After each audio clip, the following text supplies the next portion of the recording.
আসসালামু আলাইকুম ওরহমতুল্লাহি ওবারাকাতুহু। প্রিয় দর্শক শ্রোতা, আশা করি আল্লাহ পাকের অশেষ রহমতে আপনারা সকলেই ভালো আছেন। হিজরতের পূর্বের কথা, এক রাতে নবীজি সাল্লাল্লাহু আলাইহি সাল্লাম সাহাবীদেরকে নিয়ে এশার নামাজ আদায় করলেন। অতঃপর খানায় কাবা সংযুক্ত হাতিমে কাবায় শুয়ে বিশ্রাম নিতে লাগলেন। তন্দ্রাচ্ছন্ন চোখ দুটো মুদে এসেছে, তবে হৃদয় ছিল জাগ্রত। এরই মাঝে আগমন করলেন হযরত জিবরাইল আলাইহিস সালাম। তিনি নবীজিকে উঠিয়ে নিয়ে গেলেন জমজমের নিকট। একটি স্বর্ণের পেয়ালা আনা হলো। তা ছিল ঈমান ও হিকমতে পূর্ণ, তাতে জমজমের পানি। জিবরাইল আলাইহিস সালাম নবীজির বক্ষ মোবারক বিদীর্ণ করলেন, বের করে আনলেন নবীজির হৃদয়। জমজমের পানি দিয়ে তা ধুয়ে আবার প্রতিস্থাপন করে দিলেন জায়গা মতো। ঈমান ও হিকমতে পূর্ণ করে দেয়া হলো নবীজির কলব। বুরাক নামক দ্রুত গতির একটি সোয়ারি আনা হলো, যা ছিল গাধার চেয়ে বড় ও খচ্চরের চেয়ে ছোট এবং দীর্ঘদেহী। রং ছিল শুভ্র। এমনই দ্রুত গতি ছিল তার চলার গতি যে দৃষ্টিসীমার শেষ প্রান্তে গিয়ে পড়ত তার পায়ের খুর। অতঃপর নবীজি বুরাকে আরোহণ করলেন। মুহূর্তে এসে উপস্থিত হলেন জেরুজালেম নগরীর বাইতুল মাকদিসে। জিবরাইল আলাইহিস সালাম একটি পাথর ছিদ্র করে বুরাককে বেঁধে রাখলেন। বাইতুল মাকদিসে ঢুকে তিনি দেখেন হযরত মুসা আলাইহিস সালাম নামাজরত আছেন। তিনি ছিলেন ছিপছিপে ও দীর্ঘদেহের অধিকারী। তার চুল ছিল কুকড়ানো, যা ছিল কান পর্যন্ত ঝুলন্ত। দেখে মনে হবে যেন সানোয়া গোত্রেরই একজন লোক। হযরত ঈসা আলাইহিস সালামকেও দাঁড়িয়ে নামাজ পড়তে দেখা গেল। তিনি ছিলেন মাঝারি গড়নের, সাদা ও লাল রং বিশিষ্ট। তার চুল ছিল সোজা ও চাকচিক্যময়। আকার আকৃতি সাবি উরওয়া ইবনে মাসউদ সাকাফি রাদিয়াল্লাহু তাআলা আনহুর সাথে অধিক মেলে। হযরত ইব্রাহিম আলাইহিস সালামকেও নামাজরত অবস্থায় দৃষ্টিগোচর হলো। নবীজি বলেন, তার দেহাবয়ব আমার সাথে অধিক সামঞ্জস্যশীল। ইতিমধ্যে জামাত প্রস্তুত হলো। তিনি 2 রাকাত নামাজ আদায় করলেন। সকল নবী রাসূলগণ নবীজির পিছনে ইক্তেদা করলেন। ওখান থেকে বের হয়ে দেখলেন জিবরাইল আলাইহিস সালামের হাতে সুন্দর 2টি পাত্র, একটি শরাবের, অপরটি দুধের। পাত্র দুটি পেশ করা হলে নবীজি সাল্লাল্লাহু আলাইহি সাল্লাম দুধের পাত্রকে বেছে নিলেন। জিবরাইল আলাইহিস সালাম তাকে বললেন, আপনিও আপনার উম্মত স্বভাবজাত ফিতরাতকেই বেছে নিয়েছেন। আপনি যদি শরাব পছন্দ করতেন তাহলে আপনার উম্মত পথভ্রষ্ট হয়ে যেত। এরপর শুরু হলো ঊর্ধ্ব জগতের সফর। নবী করিম সাল্লাল্লাহু আলাইহি সাল্লাম বুরাকের উপরই ছিলেন। একে একে প্রতি আকাশের দ্বার তার জন্য উন্মুক্ত করে দেয়া হলো। প্রথমে দুনিয়ার দৃশ্যমান আসমানে এসে জিবরাইল আলাইহিস সালাম দ্বার উন্মুক্ত করতে অনুরোধ করেন। অপর প্রান্ত হতে প্রশ্ন হয়, কে আপনি? তিনি বললেন, আমি জিবরাইল। প্রশ্ন করা হয়, কে আছেন আপনার সাথে? বললেন, মুহাম্মদ। প্রশ্ন হয়, আপনি কি তার কাছে প্রেরিত হয়েছেন? বললেন, হ্যাঁ। অতঃপর প্রথম আসমানের দ্বার খুলে দেয়া হয়। তারা এর উপরে উঠে আসেন। নবীজি বলেন, ওখানে এক ব্যক্তিকে দেখতে পেলাম, যার ডান দিকে রুহের একটি ঝাঁক দেখা গেল, বাম দিকেও তেমনি একটি ঝাঁক।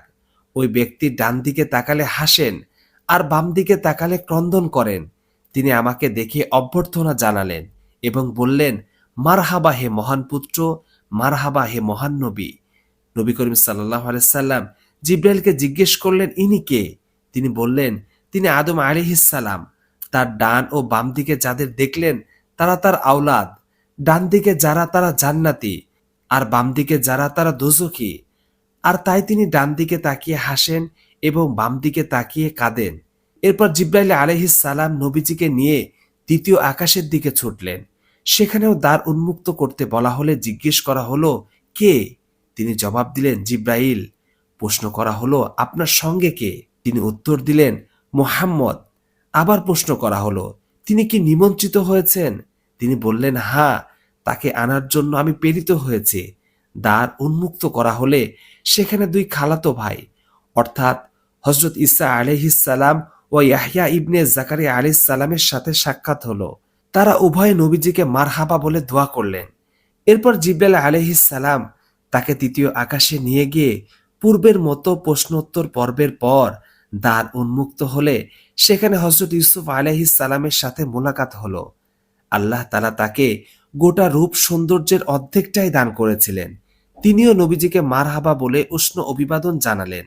একই পদ্ধতিতে চতুর্থ আকাশে পৌঁছালে সেখানে হযরত ইদ্রিস আলাইহিস সালামের সাথেও শুভেচ্ছা বিনিময় হলো। নবীজি বলেন, আমরা যখন সেখান থেকে সম্মুখে অগ্রসর হচ্ছিলাম তখন হযরত মুসা আলাইহিস সালাম ক্রন্দন করতে লাগলেন।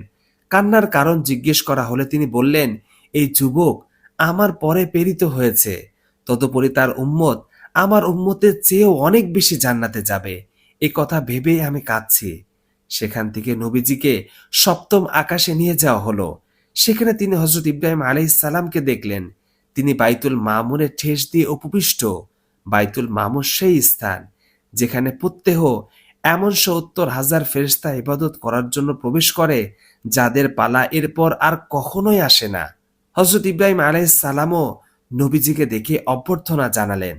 অতঃপর তিনি নবীজিকে উদ্দেশ্য করে বললেন, মুহাম্মদ, আপনার উম্মতকে আমার সালাম বলুন এবং তাদেরকে অবগত করুন যে জান্নাতের মাটি পবিত্র, এর পানি সুমিষ্ট, জান্নাত হচ্ছে খুব পরিচ্ছন্ন ও সমতল, এর বৃক্ষ হচ্ছে সুবহানাল্লাহ ওয়ালহামদুলিল্লাহ ওয়ালা ইলাহা ইল্লাল্লাহ ওয়াল্লাহু আকবার ওয়ালা হাওলা ওয়ালা কুওয়াতা ইল্লা বিল্লাহিল আলিয়্যিল আযীম। অতঃপর নবী করিম সাল্লাল্লাহু আলাইহি সাল্লামকে সিদরাতুল মুনতাহা পর্যন্ত নিয়ে যাওয়া হলো। পৃথিবী থেকে যে সকল বস্তু অথবা রূহ উপরে আরোহণ করে সেগুলো এখানে পৌঁছে থেমে যায়। তদ্রূপ ঊর্ধ্ব জগৎ থেকে নিম্নে আগমনকারী সবকিছু এখানে এসে থেমে যায়। নবীজি বলেন, সিদরাতুল মুনতাহার পাতা ছিল হাতির কানের মতো, আর ফল ছিল বড় মটকার মতো। আল্লাহ তাআলার নির্দেশ যখন বৃক্ষটিকে ঘিরে নিল তখন সে এক অপরূপ সাজে সজ্জিত হলো। কোনো মানুষের সাধ্য নেই সে সৌন্দর্য বর্ণনা করার। নবীজি বলেন, সিদরাতুল মুনতাহা পেরিয়ে এত ঊর্ধ্বে পৌঁছে যায় যেখান থেকে আমি আল্লাহর হুকুম আহকাম লিপিবদ্ধ করার কাজে ব্যস্ত ফেরেশতাদের কলমের আওয়াজ শুনতে পেলাম। অতঃপর আল্লাহ তাআলা নবীজিকে যা দেওয়ার ছিল তা দিয়ে দিলেন। তিনি দিন রাত্রিতে ৫০ ওয়াক্ত নামাজ ফরজ করলেন। ফিরে আসতে হযরত মুসা আলাইহিস সালামের সাথে সাক্ষাৎ হলে তিনি নবীজিকে জিজ্ঞেস করলেন, আপনার রব আপনার উম্মতের উপর কি ফরজ করেছেন? নবীজি বললেন, ৫০ ওয়াক্ত নামাজ। তিনি বললেন, আপনি মহান রবের কাছে ফিরে যান এবং আরো কম করার আবেদন করুন। এতটুকু পালনের সাধ্য আপনার উম্মতের নেই। আমি তো বনী ইসরায়েলকে এর চেয়ে অনেক কম ফরজ দিয়ে খুব পরীক্ষা করে দেখেছি। নবীজি ফের মহান রবের কাছে ফিরে গেলেন এবং বললেন, রব্বুল আলামিন, আমার উম্মতের জন্য নামাজ আরো কম করুন। আল্লাহ ৫ ওয়াক্ত নামাজ কমিয়ে দিলেন। ফিরে আসার সময় ৪৫ ওয়াক্ত নামাজের কথা হযরত মুসা আলাইহিস সালামকে জানালে তিনি বললেন, আপনার উম্মতের এতটুকু পালন করারও সামর্থ্য নেই, অতএব আরো কম করার আবেদন করুন। নবীজি বলেন, আমি এমনিভাবে বারবার আপন রব ও মুসা আলাইহিস সালামের কাছে আসা যাওয়া করতে থাকলাম, আর প্রতিবারই ৫ করে কমতে থাকলো। অবশেষে আল্লাহ পাক ইরশাদ করলেন, মুহাম্মদ, দিবারাত্রির মধ্যে ৫ ওয়াক্ত নামাজ, প্রত্যেক নামাজের জন্য ১০ নামাজের সওয়াব, ফলে সে ৫০ নামাজি হয়ে যাবে। যে ব্যক্তি সৎকর্মের ইচ্ছা করবে এরপর তা আমলে পরিণত করবে না, তার জন্য একটি নেকি লেখা হবে, আর যে ইচ্ছা করার পর আমলে পরিণত করবে সে ১০টি নেকি পাবে। পক্ষান্তরে যে ব্যক্তি মন্দ কর্মের কেবল ইচ্ছা করে, আমলে পরিণত করে না, তার জন্য কোনো গুনাহ লেখা হবে না। আর যদি আমলে পরিণত করে তবে একটি মাত্র গুনাহ লিপিবদ্ধ হবে। নবীজি বলেন, এরপর আমি নেমে এসে হযরত মুসা আলাইহিস সালামের কাছে গেলাম। তাকে সবকিছু অবগত করলে তিনি বললেন, আপনার রবের কাছে গিয়ে আরো কম করার আবেদন করুন। আমি বললাম, মহান প্রভুর কাছে অনেকবার গিয়েছি, আবেদন করেছি, এখন আমার লজ্জা হচ্ছে। অবশেষে জান্নাত জাহান্নাম ও সপ্তাকাশের দীর্ঘ সফর করে মহান মওলার ঘনিষ্ঠ সান্নিধ্য পেয়ে নবীজি ফিরে এলেন মক্কায়।